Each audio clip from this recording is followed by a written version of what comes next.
Ayan, so welcome back po dito sa Denric at Doy TV Sports. At una po sa lahat, ang topic natin ay itong pagkapanalo po ng Barangay Ginebra, no? Yung monster game ni Justin Brownlee na may 49 points, okay? At sunod po dyan ang Eastern na tinalo naman po ang San Miguel, okay? At mga pa-shoutout. So, papasadahan lang po natin ito. At bago yan, kung di pa po kayo subscriber ng channel na ito, mag-like at subscribe na po kayo, no? Kung gusto nyo lang, okay? Kung nagugustuhan nyo lamang po ang ating mga komentaryo dito sa ating content. Okay. Yun na nga po, no? Monster game for Justin Brownlee, 49 points lang naman, okay? So, unang tikada niya pa lang sa first quarter, talagang ratsyada na. Okay? Talagang matinding scoring na. Malaki po ang pagkakaiba sa huling laban nila, okay? So, ngayon, di lang yan. Sa laro na yan, nakita naman po natin na hindi naglaro yung starters, no? Na si Stephen Holt at ito po si Japeth Aguilar, which is expected na po natin. At, pero sa kabuuan, talaga po,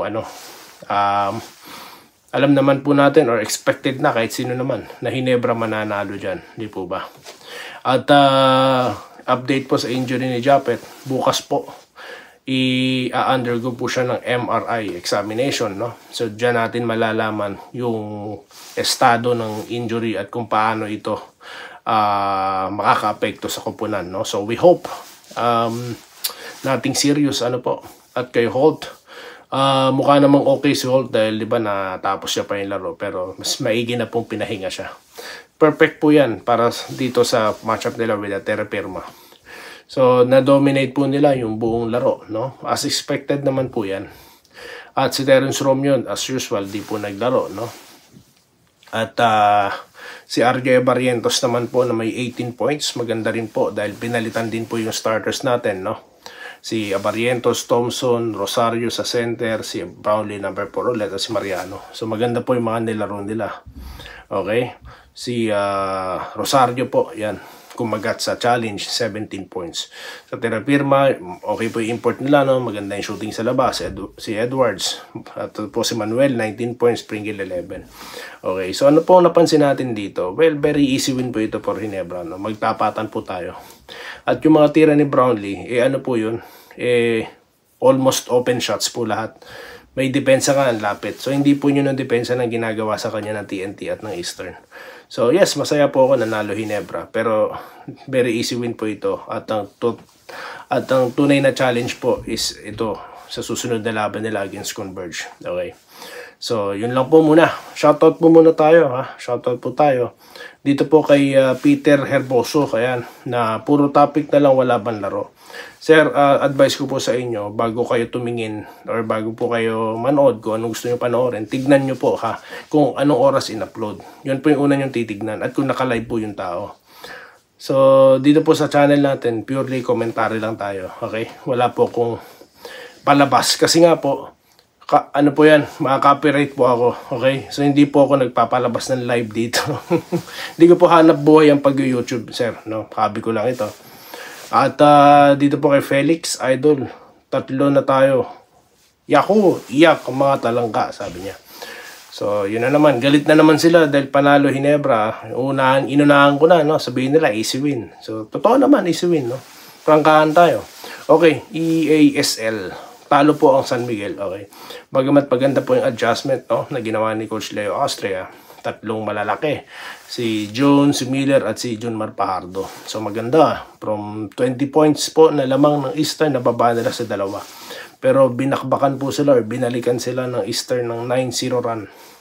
Dahilan para matalo po sa kampanya ang SMB. Okay? So first time ko lang po kasi manood kanina. 2 pala import dyan. Pero malakas talaga Eastern, pero may bagong mukha silang inilaro, di po ba?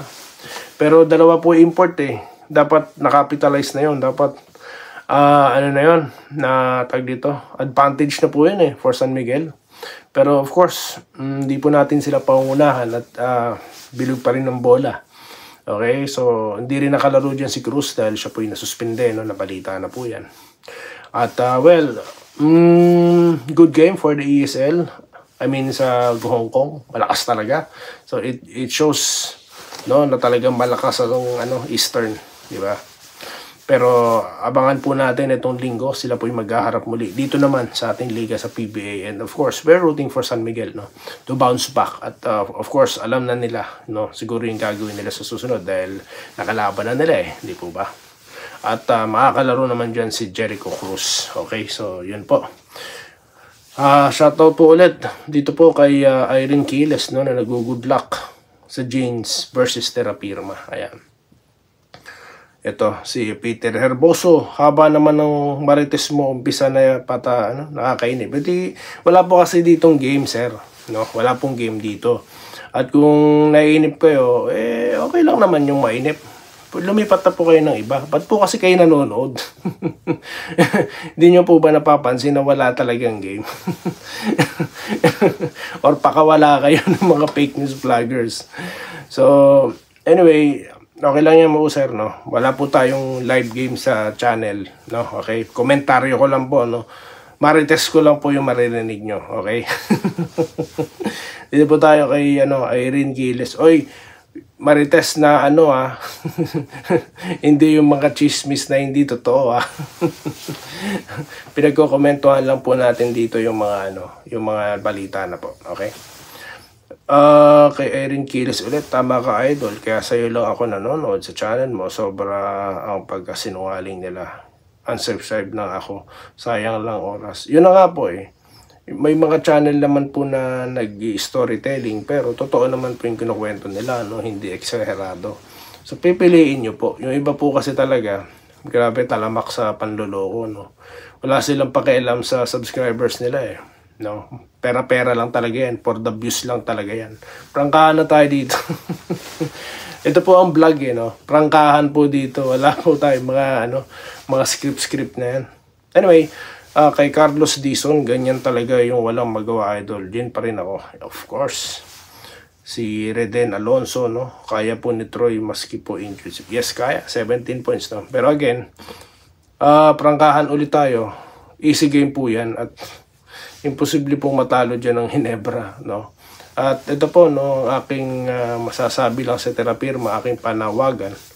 Mabuti pa ho, ibenta nyo na yung franchise nyo, no? Ano na naman ang gagawin nyo? Kukuha na naman kayo ng rookie dahil first round pick na naman ang makukuha nyo. Tapos iti-trade nyo na naman. So wala pong future yung team nyo. Okay?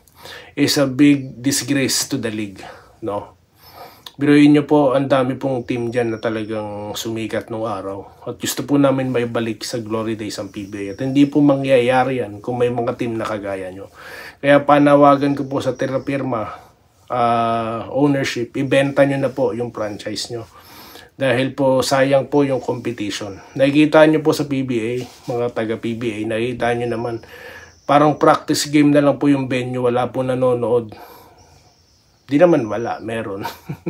Diba? Pero tignan nyo naman po yung laro kanina sa EASL.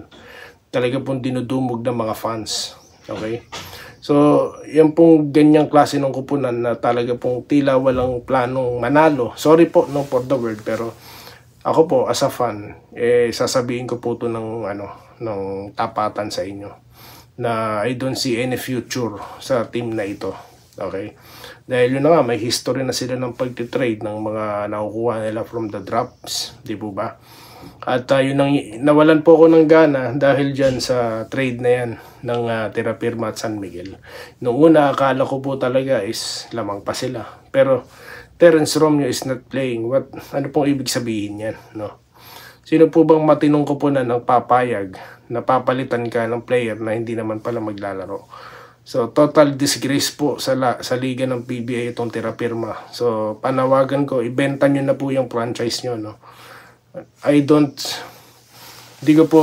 po naghahanap ako ng, alam nyo po, sa NBA ang issue ngayon, yung 3-point shooting guys na parang overrated na masyado, or tawag dito, parang OA na masyado. Yun ang issue kaya bumababa din ang rating sa NBA. Dito naman po sa PBA, yan na nga po, nakikita nyo yung venue. Dumadami lang po ang nanonood pagka playoffs na If you take a look at the venue lang naman, no? That's how I can describe. So yun lamang po, no? At shoutout ulit tayo kay Andresito Alantason, no? Never say die kahit hindi makalaro.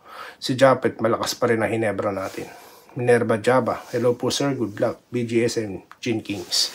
So yun lang po muna guys ang ating mga pa-shoutout, ang ating napag-usapan, no? At muli, congratulations sa Hinebra.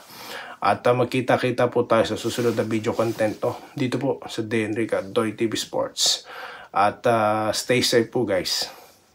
Salamat po sa panonood. Subscribe na para sa mga susunod na basketball at boxing videos.